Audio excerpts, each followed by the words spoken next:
recapping Week 12 in the Big Ten.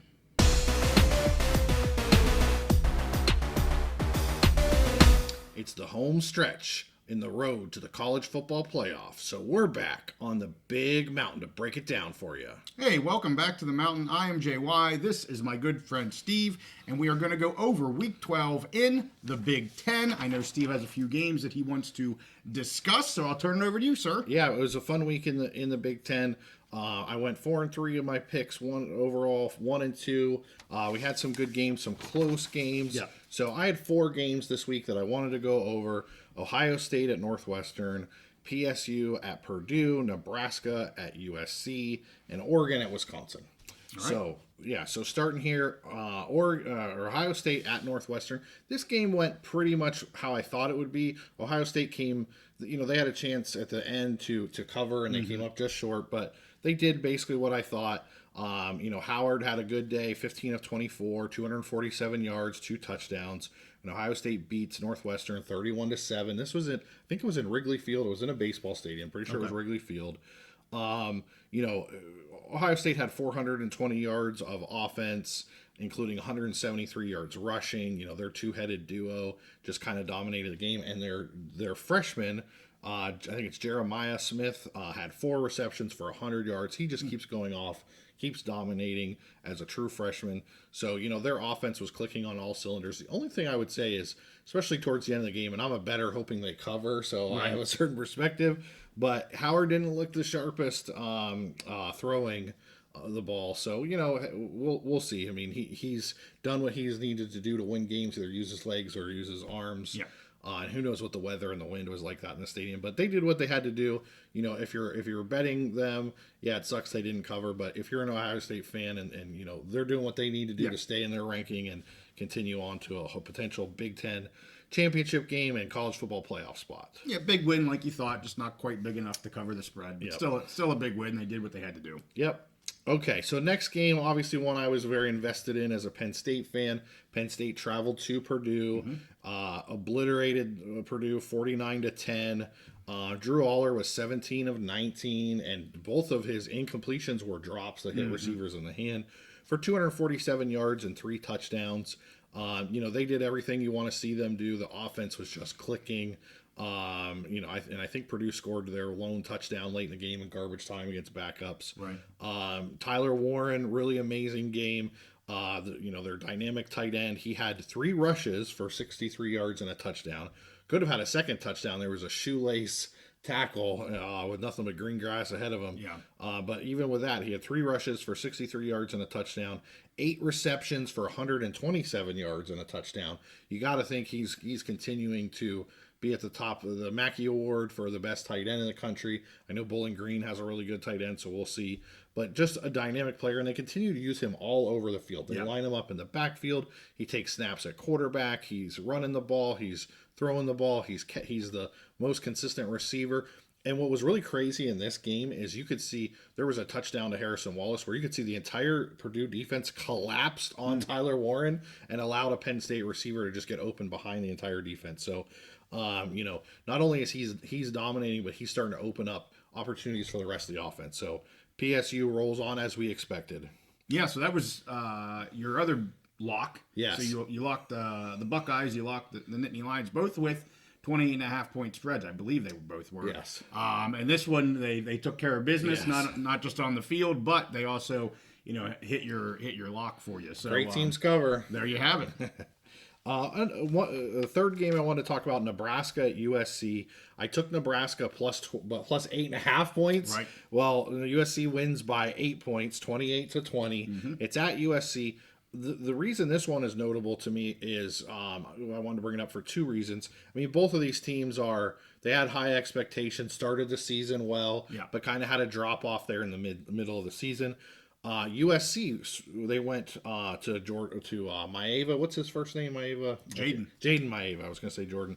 They went to him. They needed a change of pace, and at this point they're not going to make the playoff or anything. So I thought it was notable, especially I know we have a lot of Mountain West fans who watch the show. Yeah. And maybe they would be interested. He had a good game. I was flipping back and forth. I didn't see the entire game. Okay. Had a pretty good game. 26 of 35, 259 yards, 3 touchdowns. Used his feet. It's a pretty damn good game. Yeah, it was a pretty good game. Used his feet a little bit. There was some throws that I watched where, maybe just rust because he hasn't had a start in a while, right. kind of shaky on some throws. He did have 1 interception. But yeah, really good game, and they got the win, which is huge. That's what they wanted. Yes. Yeah. And now in comparison to Nebraska, Dylan Raiola, who again he has elevated the quarterback position from what they've had at Nebraska. Started out on fire, but we wondered, could a true freshman keep that up? And he's had kind of a dip. He went 27 of 38, so a similar completion number in percentage, but only 191 yards. He had 1 touchdown, but 2 interceptions, so double the interceptions. So honestly, in a 1 possession game that was back and forth, it was an exciting game. That was the difference. Is Maeva outplayed Raiola? So you have the young quarterback in Maeva coming over, being a transfer, and Raiola, the 5-star, super talented young freshman. This was kind of even though it wasn't real high scoring, it was kind of that quarterback duel, similar players, and Maeva outdueled them, and USC got the win, which is huge for them. So if you're rooting for Maeva and you think he's going to be the quarterback of the future there, I think the game had some good signs. Well, I'm rooting for him just because of what he did last year with UNLV. We saw from the very first game that he was a special talent. So I am rooting for him for that reason. I actually had forgotten that he was playing this weekend. Yeah. We had talked about it, and with everything I had going on in the Mountain West games, I'm so focused on the Mountain West, I don't really watch much of the Big Tens, especially once the 3 o'clock hour here on the East Coast hits. I am all Mountain West for the rest of the day. But I'm glad to hear he had a great game. I hope that continues for him. I'm a fan. He did, and I'll be interested if going forward next year, if he's the starter at the beginning of the year, him playing a full Big Ten schedule. He adds he adds something to the offense. Sure. So, last game I want to talk about, Oregon at Wisconsin. The line was 14.5, and I did lock this one, but Oregon was in a dogfight. They pull out a 16-13 win. Yeah. Wisconsin in the first half, they were just doing everything right, kind of taking it to Oregon, kind of similar to what we saw Wisconsin do in the first half against Penn State a few weeks ago. Difference was in that Penn State game in the second half, Penn State kind of really exerted their will, through the running game and everything. Right. But Oregon, there were times where they looked like they were going to do that, and they would just have different issues.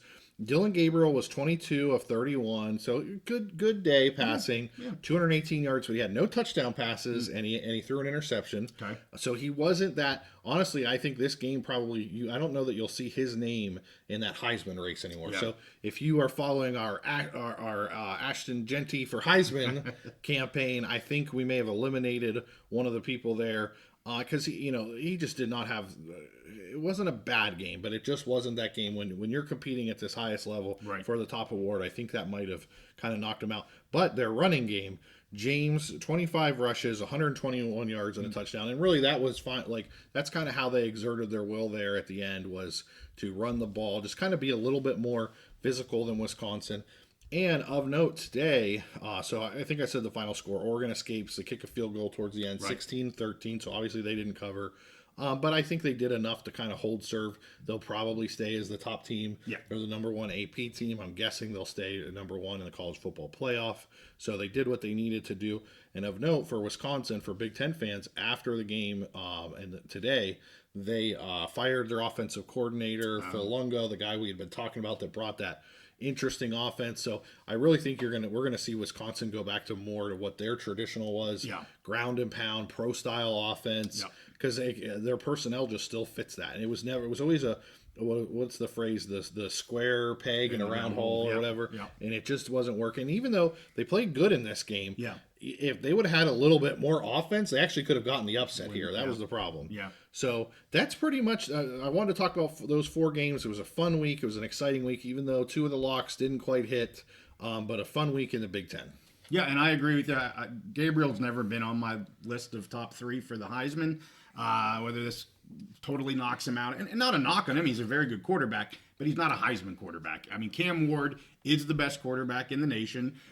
You got Travis Hunter is the best, one of the best, and he plays both sides of the ball. That's why everybody loves him. He's the D-back, he's the receiver, he does everything, he intercepts balls. I get that. I don't know if I would say he's the best receiver in the nation. No. but he's one of the best athlete on the field. Maybe Right. we put it that way.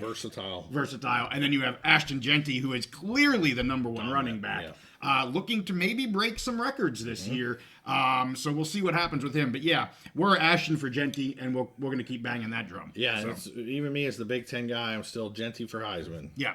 What did I say? You said Ashton for Genty. Yes. I know what you meant. Ashton for Genty, Genty for Heisman. Yes. It's been a long day. Yeah. With that, hey, we thank you guys for watching this. We have our Power Rankings episode coming out here in a day or two. And yes, we have quite a lot of movement and quite a lot of disagreement between Steve and I this week. So check that out. We do all the Big Ten and all the Mountain West teams. It's a lot of fun. So with that, we thank you guys for watching this. Like this video. Subscribe if you like our content. We'll see you all next time on the Big Mountain.